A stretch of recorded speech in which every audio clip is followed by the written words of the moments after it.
Capítulo 15. De Ester a los Ptolomeos. Después de la muerte de Jerjes, el imperio persa pasó a su hijo Asuero, a quien los griegos llamaban Artajerjes. Comentario. Josefo sigue a la Septuaginta en esta identificación, pero muchos eruditos creen hoy que se trata de Jerjes. Continuamos. En el tercer año de su reinado, Artajerjes festejó a sus amigos y gobernantes con un espléndido banquete que duró 180 días. Después de esto, dio otra fiesta de 7 días en Susa para las otras naciones y sus embajadores. Para el banquete, Artajerjes levantó un enorme pabellón sobre pilares de oro y plata, y se extendieron sobre ellos tejidos de lino y de púrpura para que miríadas pudieran comer. Los cuencos de servir eran de oro adornados con piedras preciosas. El rey ordenó también a sus siervos que dieran el vino como se pidiera, en lugar de seguir la costumbre persa de forzar a los invitados a beber. Basti, la reina, también celebraba una fiesta en el palacio para las mujeres, pero el rey quiso exhibirla a sus invitados, por cuanto su belleza sobrepasaba a la de las demás mujeres, y ordenó que compareciera a su banquete. Debido a que las leyes de Persia prohíben que sus mujeres sean vistas por los extraños, ella desoyó las repetidas órdenes del rey.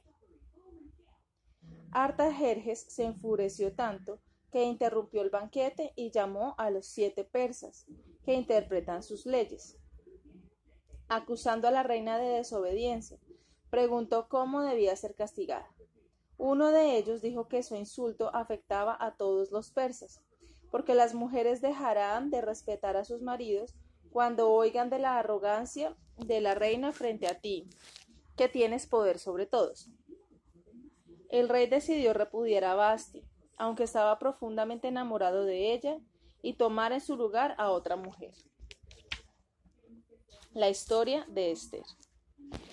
Artajerjes ordenó que algunos de sus hombres seleccionaran a las más bellas vírgenes en el reino y que se las trajeran. Entre las muchachas que vinieron había una joven judía de Babilonia llamada Ester, una huérfana que estaba siendo criada por su tío Mardoqueo. Él era de la tribu de Benjamín y uno de los hombres principales entre los judíos. Ester sobrepasaba a todas las mujeres en belleza y fue a formar parte de las 400 vírgenes que fueron mimadas durante 6 meses antes de ser consideradas listas para la cama del rey. El eunuco al cargo de ellas envió entonces al rey en cada día, una cada día, que tenía relaciones con ella, y luego la devolvía al eunuco. Pero cuando Ester vino a él, se enamoró de ella y la hizo su legítima esposa. Después de un mes de festividades, el rey puso una diadema real sobre su cabeza y ella vino a vivir al palacio real. Mardoqueo se mudó entonces a Babilonia, de Babilonia a Susa, y preguntaba cada día por Ester en palacio, porque la amaba como su propia hija. Algún tiempo después, 2 de los eunucos del rey conspiraron para dar muerte a Artajerjes, pero Mardoqueo descubrió la maquinación y lo reveló al rey por medio de la reina Ester. El rey crucificó a los eunucos y aunque no le dio recompensa a Mardoqueo en aquel momento, le dijo a los escribas que anotaran su nombre en los archivos y que le dejaran estar en el palacio. Había un hombre de linaje amalecita llamado Amán que gobernaba de gran favor, que gozaba de gran favor del rey. Tanto los persas como los extranjeros se postraban delante de él, pero Mardoqueo no lo hacía. Cuando Amán se dio cuenta de ello, preguntó cuál era su linaje. Al saber que era judío, Amán se enardeció de ira y dijo para sí que en tanto que persas libres se postraban ante su presencia, este esclavo rehusaba hacerlo. Debido a que su propia raza, los amalecitas, había sido destruida por los judíos, decidió destruir a toda la nación de Mardoqueo en lugar de vengarse solo de él. Se presentó entonces ante Artajerjes y le advirtió en contra de una malvada e inamistosa nación, de tendencias antisociales, esparcida por todo su reino, que observaban una religión y ley diferentes. Son enemigos de todo tu pueblo y de toda la humanidad, le dijo, recomendándole la aniquilación total de los judíos. El rey le dijo a Amán que podía hacer lo que quisiera con los judíos. Entonces él envió un edicto de que todos los judíos en todo el imperio de Persia debían ser muertos, con sus mujeres e hijos, en un día determinado. Los gobernadores de Artajerjes se dispusieron a cumplirlo, y en todas partes los judíos estaban angustiados y agitados. Mardoqueo también se dolió, pero le habló a la reina Ester acerca del peligro que se cernía sobre su nación y le pidió que intercediera delante del rey. Había una ley por la que nadie podía entrar en presencia del rey excepto si era llamado, y había hombres con hachas alrededor del trono listos para castigar a los que se acercaran. Pero el rey tenía en las manos un cetro de oro, y si deseaba perdonar a alguien, lo extendía, y el que lo tocara quedaba libre de peligro. Entonces oró a Dios pidiéndole ayuda, y ayunó durante 3 días. Luego se adornó como corresponde a una reina, y tomando consigo a 2 de sus doncellas, entró en presencia del rey. Pero cuando le vio sentado en su trono en esplendor y mirándola con el ceño fruncido, desmayó de temor y cayó desvanecida a los pies de sus damas. Pero el rey, por la voluntad de Dios, mudó de parecer y saltó del trono para levantarla. Poniendo su cetro en la mano de ella, la tranquilizó. Reavivando, ella explicó su desmayo con una voz tan débil que el rey se alarmó todavía más. Le dijo entonces que le pidiera lo que quisiera hasta la mitad de su reino. Ester le pidió que él y su amigo Amán vinieran a un banquete que ella le había preparado. Él accedió y vinieron. Mientras bebía, Artajerjes le preguntó a Ester qué deseaba, pero ella dejó su petición para el siguiente día, si podía volverlos a invitar. Amán quedó muy complacido, porque solo él había sido considerado digno de comer con el rey en el banquete de Ester. Pero al salir vio a Mardoqueo en el patio. De nuevo rehusó inclinarse ante Amán, que contó esto enfurecido a su mujer y a sus amigos. La mujer de Amán le aconsejó que hiciera construir un arca de 60 codos de altura y que en la mañana pidiera permiso al rey para crucificar a Mardoqueo.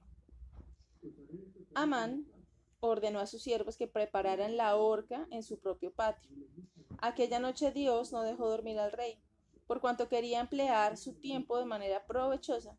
Hizo que su escriba le leyera de los registros de los reyes antes de él y de los de su propia administración. Mientras leía acerca de varias recompensas otorgadas a diversas personas, llegó a la conspiración que había sido descubierta por Mardoqueo. El rey le detuvo y le preguntó, ¿no se dice que Mardoqueo recibiera recompensa alguna? El escriba le dijo que no había ninguna referencia a ello. El rey le dijo que dejara de leer, y por cuanto ya casi era de día, preguntó si alguno de sus amigos había llegado a la corte. Sucedió que Amán ya había llegado, más temprano que de costumbre, porque quería pedirle al rey poder matar a Mardoqueo. El rey llamó en el acto a Amán y le preguntó, por cuanto tú eres mi único amigo fiel, aconséjame, ¿cómo debería yo honrar a alguien a quien aprecio de una manera digna de mi magnanimidad? Amán, pensando que el rey quería honrarle a él, dijo, si quieres honrar a este hombre, que cabalgue llevando un vestido real y un collar de oro, y que uno de tus mejores amigos vaya delante de él proclamando por toda la ciudad que esta es la manera en que el rey honra a sus favoritos. Complacido con la respuesta, el rey le dijo a Amán que tomara la ropa, el collar de oro y el caballo, y que hiciera con Mardoqueo el judío tal como lo había sugerido. Y por cuanto tú eres mi mejor amigo, prosiguió, ve tú delante de él, porque él me salvó la vida. Amán se sintió lleno de confusión e impotente, pero fue a Mardoqueo tal como había ordenado el rey. Al principio, Mardoqueo pensó que Amán se estaba burlando de él, pero luego se vistió de la ropa de púrpura, montó en el caballo y fue conducido por la ciudad por Amán. Abatido y llorando, Amán se fue a su casa y le contó a su mujer y a sus amigos lo que había sucedido. Justo entonces los eunucos de Esther llamaron a Amán al banquete mientras estaban festejando. Artajerjes preguntó a la reina cuál era su petición. Ella entonces le confesó que ella era judía de nación y que ella y su nación estaban destinados a la destrucción. Le rogó que les ayudara a evitar tamaña calamidad. El rey le preguntó: ¿Quién desea destruir tu pueblo? Amán, respondió Esther. Confuso y encolerizado, el rey salió apresuradamente del salón del banquete al jardín, mientras que Amán se precipitaba sobre el diván de la reina rogándole por su vida. Pero cuando el rey volvió y lo vio allí, se encolerizó aún más gritando: «Oh, tú, el peor de todos los hombres, ¿acaso estás tratando ahora de violar a mi mujer?». Mientras Amán estaba hablando, el eunuco Arbona informó que había visto en casa de Amán una cruz de 30 codos de altura, preparada para Mardoqueo. El rey ordenó en el acto que Amán fuera colgado en la misma cruz que él había hecho para Mardoqueo. Luego, el rey le dijo a Esther que escribiera cartas en su nombre y con su sello. Estas cartas fueron enviadas a los gobernadores de las 127 satrapías, desde la India hasta Etiopía, denunciando la maquinación de Amán. Se les ordenaba que protegieran a los judíos, a los cuales se les permitía armarse y vengarse de sus enemigos. Se enviaron jinetes por todo el reino con estas cartas, y en el día señalado los judíos dieron muerte a 75,000 de sus enemigos. Al día siguiente lo celebraron y los judíos siempre los han considerado desde entonces como días santos llamados Purim. Mardoqueo vino a ser un personaje grande e ilustre en la estima del rey, ayudándole en el gobierno. También gozó de la amistad de la reina, y por medio de ellos la condición de los judíos fue mejor que lo que hubieran podido esperar. Bagoses profana el templo. En el reinado de Artajerjes II, Jonatán vino a ser sumo sacerdote en Jerusalén. También un hermano llamado Jesús, amigo de Bagoses, el general del ejército persa. Bagoses había prometido obtener el sacerdocio para Jesús, pero cuando Johanán y Jesús discutieron en el templo, enfurecido, Johanán dio muerte a Jesús. Pero la deidad no pasó por alto este crimen, porque cuando Bagoses supo de él, preguntó encolerizado a los judíos: ¿habéis osado cometer homicidio en vuestro propio templo? Cuando intentó entrar en el templo, lo detuvieron. Pero Bagoses replicó: ¿acaso no soy yo más puro que el cadáver que está dentro? Y entonces entró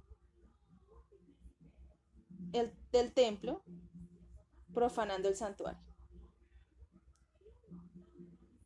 También impuso un tributo a los judíos, ordenándoles que pagara 50 dracmas de la tesorería pública por cada cordero que fuera ofrecido en sacrificio durante los siguientes 7 años. Manasés. Cuando Johanán murió, su hijo Jadúa le sucedió en el sumo sacerdocio. Tenía un hermano llamado Manasés. En este tiempo, Sanbalat había sido enviado por Darío III, el último rey de Persia, como sátrapa de Samaria. Era cuteo de nacimiento. Los samaritanos provenían de la misma raíz y estaba deseoso de vivir amistosamente con los judíos, por lo que de buena gana le dio su hija a Manasés en matrimonio. Pero cuando Jadúa vino a ser sumo sacerdote, los ancianos de Jerusalén quedaron inquietos por el hecho de que Manasés, que estaba casado con una extranjera, participaba con su hermano de los deberes sacerdotales. Estaban preocupados porque este matrimonio alentara a otros a transgredir la ley en contra de tomar mujeres extranjeras.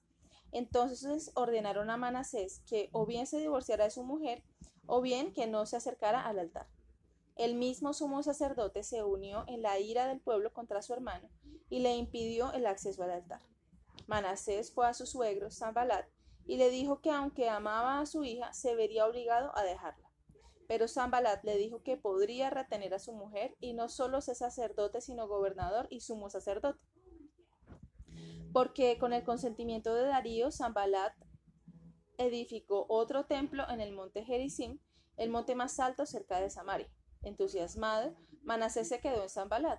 Muchos otros sacerdotes y gente que se habían casado con mujeres extranjeras desertaron a Manasés y Sanbalat, que los estableció en Samaria. Alejandro Magno. Para este tiempo, Alejandro, rey de Macedonia, pasó el Helesponto, derrotó a los sátrapas de Darío en la batalla de Graníco y estaba adentrándose más por Asia. Darío lo esperó en Isos, en Cilicia, y todos en Asia pensaban que Darío derrotaría fácilmente a los invasores. Entre estos estaba Sanbalat, que prometió a Manasés que cuando Darío volviera de su victoria, cumpliría sus promesas. Pero Darío fue derrotado en medio de una gran matanza y huyó a Persia. Alejandro penetró en Siria, tomando Damasco y Sidón, y luego puso sitio a Tiro. Desde allí envió una carta al sumo sacerdote de los judíos pidiéndole suministros y demandando que transfiriera su adhesión y tributo de Darío a Alejandro. El sumo sacerdote respondió que había prometido a Darío no guerrear contra él y que mantendría su juramento en tanto que Darío viviera. Alejandro se enfureció mucho y amenazó que tan pronto como hubiera tomado Tiro, marcharía contra el sumo sacerdote judío. Su ejemplo enseñaría a todos los hombres a quien tenían que guardar sus juramentos. Cuando Sanbalat oyó que Darío había sido derrotado, decidió unirse a Alejandro con 8.000 samaritanos. La amable acogida que le dispensó Alejandro alentó a Sanbalat a pedir licencia para dividir a los judíos, edificando un templo en Samaria, y le fue dado permiso. Así que se edificó el nuevo templo, y Manasés fue designado sumo sacerdote. Pero antes de quedar acabado murió Sanbalat. Mientras tanto, Alejandro había conquistado Tiro, después de un asedio de 7 meses. Después de 2 meses más tomó también Gaza, y se lanzó entonces apresuradamente contra Jerusalén. Cuando el sumo sacerdote Jadúa oyó que Alejandro venía, se llenó de temor y ordenó a su pueblo que se unieran a él en sacrificio y oración a Dios. Apareciéndosele en un sueño, Dios le dijo que se alentara y que decorara la ciudad con guirnaldas. La gente debía vestirse de blanco y los sacerdotes con los ropajes de su orden. Luego debían marchar fuera de las puertas para acoger a los macedonios, porque no les harían daño alguno. Jadúa despertó con regocijo y anunció la revelación a todos. Cuando supo que Alejandro no estaba lejos de la ciudad, salió en procesión con los sacerdotes y el pueblo. Alejandro vio la procesión que venía hacia él, los sacerdotes vestidos de lino y el sumo sacerdote en un ropaje de azul y oro. En su cabeza llevaba la mitra con la placa de oro en la que estaba inscrito el nombre de Dios.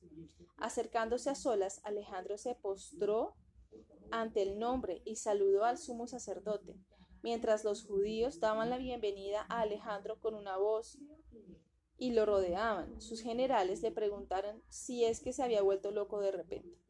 Uno de ellos, Parmenio, fue a Alejandro y le pidió que se explicara. Él contestó: cuando yo estaba en Tión, en Macedonia, preguntándome cómo podría hacerme dueño de Asia, vi a esta misma persona en mis sueños, vestido tal como va ahora.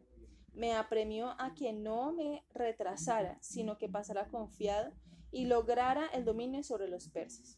Alejandro fue escoltado a Jerusalén por el sumo sacerdote y sus asistentes. Subió al templo, donde sacrificó a Dios, siguiendo las instrucciones del sumo sacerdote. Y cuando le mostraron el libro de Daniel, que predecía que uno de los griegos destruiría el imperio de Persia, consideró que él era el designado. Cuando ofreció a los judíos lo que quisieran, el sumo sacerdote pidió que pudieran observar sus propias leyes y quedar exentos del tributo cada año séptimo. Alejandro concedió estas peticiones. También pidieron que a los judíos de Babilonia y Media se les permitieran sus propias leyes, a lo que también accedió. Finalmente, le dijo al pueblo que si cualquiera de ellos quería alistarse en su ejército, les permitiría que mantuvieran sus propias costumbres, y muchos se unieron a su ejército. Comentario. La historicidad del contacto de Alejandro con los judíos en esta ocasión es muy dudosa. Ninguna fuente superviviente no judía menciona este episodio, aunque las tradiciones rabínicas contienen una historia similar. Continuamos. Alejandro dejó ahora Jerusalén. Los samaritanos de Siquem, que estaban junto al monte de Gerizim y donde vivían apóstatas judíos, vieron cómo Alejandro había honrado a los judíos. Ahora ellos pretendieron que también ellos eran judíos y pidieron a Alejandro que visitara su templo y que les concediera la exención del año séptimo del tributo. Él prometió que lo consideraría más adelante y se llevó consigo a tropas samaritanas a Egipto. Cuando Alejandro murió, 9 años más tarde, después de conquistar Persia, su imperio fue dividido entre los generales que le sucedieron. Ptolomeo Soter. Egipto quedó bajo el dominio de uno de los generales de Alejandro, llamado Ptolomeo, que tenía por sobrenombre Soter. Decidido a tomar toda la Siria, Ptolomeo marchó contra Jerusalén y la tomó con astucia y engaño. Entró en la ciudad en sábado como para sacrificar, pero entonces la conquistó.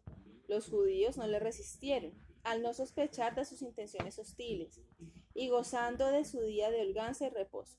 Ptolomeo se llevó consigo a muchos cautivos de Judea y de Samaria y los estableció en Egipto. Resultaron ser tan dignos de confianza que les dio los mismos derechos civiles que a los macedonios de Alejandría. Muchos otros judíos acudieron a Egipto, atraídos por la liberalidad de Ptolomeo y por la excelencia de su tierra. Ptolomeo Filadelfo.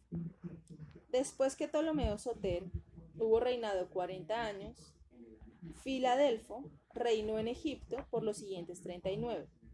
Demetrio de Falero, que estaba encargado de la biblioteca del rey, quería reunir todos los libros del mundo si era posible. Ptolomeo le preguntó una vez cuántos miles de libros había reunido. Él contestó, alrededor de 200.000, pero pronto debería tener alrededor de 500.000 libros. Demetrio prosiguió diciendo que había muchos libros de leyes entre los judíos que eran dignos de estudio y de añadir a la librería del rey, pero estaban escritos en lengua judaica, dijo, deberían ser traducidos al griego para la biblioteca. El rey estuvo de acuerdo con la propuesta de Demetrio y escribió al sumo sacerdote de los judíos acerca de esta cuestión. Mientras tanto, Ptolomeo siguió el consejo de uno de sus amigos sabios y justos llamado Aristeo y liberó a los judíos que habían sido traídos cautivos al Egipto por Ptolomeo Soter, que ahora sumaban 120.000. También hizo que Demetrio escribiera un memorial formal de su decreto acerca de la traducción de los escritos hebreos. El rey ordenó luego que se enviaran oro y piedras preciosas como dones para el sumo sacerdote en Jerusalén. Envió una carta con todo ello, diciéndole al sumo sacerdote que había puesto en libertad a todos sus compatriotas que habían estado en esclavitud. La carta proseguía: he decidido que vuestra ley sea traducida al griego y depositada en mi biblioteca. Haréis bien, pues, en seleccionar de cada tribu a 6 hombres de buen carácter. Debieran ser maduros, buenos conocedores de las leyes y capaces de hacer una traducción precisa. Eleazar, el sumo sacerdote en esta época, se agradó en gran manera con la carta y los dones del rey. Bien dispuesto, seleccionó y le envió a 70 hombres. Comentario. Josefo no explica la discrepancia numérica. 6 de cada una de las 12 tribus deberían ser 72 y no 70, pero de este último número se deriva el nombre conocido de esa traducción, la Septuaginta. Continuamos. Bien dispuesto, seleccionó y le envió a 70 hombres instruidos de cada una de las 12 tribus, que se llevaron consigo a Alejandría los libros sagrados de los 70 judíos. Cuando el rey oyó que los ancianos habían llegado a la ciudad, despidió a todos los otros visitantes y ordenó que le fueran traídos los 70 ante su presencia inmediatamente. Al entrar los ancianos, los trató con sumo respeto y les hizo muchas preguntas acerca de sus libros. También se asombró por la manera en que estaban escritos, porque eran de letras de oro sobre cueros. Estos cueros estaban unidos de manera tan perfecta que no se podía decir dónde terminaba una membrana y dónde comenzaba la siguiente. Luego les expresó su gratitud por haber acudido y más todavía a los que los habían enviado, y por encima de todo a Dios, de quien eran estas leyes. Los ancianos entonces gritaron a una sus felicidades al rey, ante lo cual se sintió tan conmovido que lloró de gozo. Los invitó a comer con ellos en una larga fiesta, durante la que trataron de filosofía y dispuso que se les dieran los mejores alojamientos cerca de la ciudadela.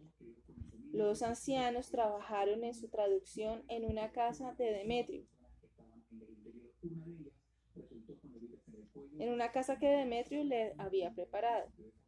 Estaba en una isla cerca de la costa, un lugar apacible donde podrían escribir y hablar entre sí sin que nadie les interrumpiera. Cuando la ley estuvo traducida después de 72 días, Demetrio convocó a todos los judíos y leyó en voz alta la traducción en presencia de los ancianos. Ellos expresaron su aprobación y pidieron copias. El rey se quedó encantado cuando le leyeron las leyes, y se sintió atónito ante su profundidad y sabiduría. Le preguntó a Demetrio por qué unas leyes tan admirables nunca habían sido mencionadas por los poetas o historiadores. Demetrio explicó que nadie se atrevía a describir estas leyes debido a su naturaleza divina, y que algunos que lo habían intentado habían sido afligidos por Dios. Teopompo, por ejemplo, intentó escribir acerca de estas leyes, pero quedó perturbado mentalmente durante 30 días. Intentó aplacar a Dios durante momentos de lucidez, enterándose por un sueño que su locura se debía a que había sido demasiado curioso acerca de cosas divinas. Cuando abandonó el intento, le volvió la razón. Demetrio contó también acerca del poeta trágico Teodecta. Él intentó mencionar puntos contenidos en el libro sagrado en uno de sus dracmas, pero se vio afligido de cataratas hasta que aplacó a Dios. El rey ordenó que se tuviera gran cuidado con los libros sagrados, para que nada se cambiara jamás de lo que estaba escrito en ellos. Luego permitió a los traductores volver a su país, cargados con generosos dones, e invitándolos a volver frecuentemente. Los Seleucidas. Los judíos fueron también honrados por los reyes de Asia, sucesores de Alejandro, cuando les vieron en las guerras. Seleuco Nicátor, por ejemplo, les concedió la ciudadanía en las ciudades que habían fundado y en Antioquía, su capital. Allí tienen privilegios iguales a los de los griegos hasta el día de hoy. Pero cuando Antíoco III, el grande, reinó en Asia, los judíos sufrieron muchas penalidades debido a la guerra contra los Ptolomeos. Después de haberse anexionado Judea, el pueblo de Jerusalén apoyó a Antíoco y éste los recompensó ordenando que sus gobernadores los ayudaran en la finalización del templo. Antíoco hizo finalmente un tratado de amistad con Ptolomeo V Epífanes, dándole su hija en casamiento junto con la Celesiria, Samaria, Judea y Fenicia como dote.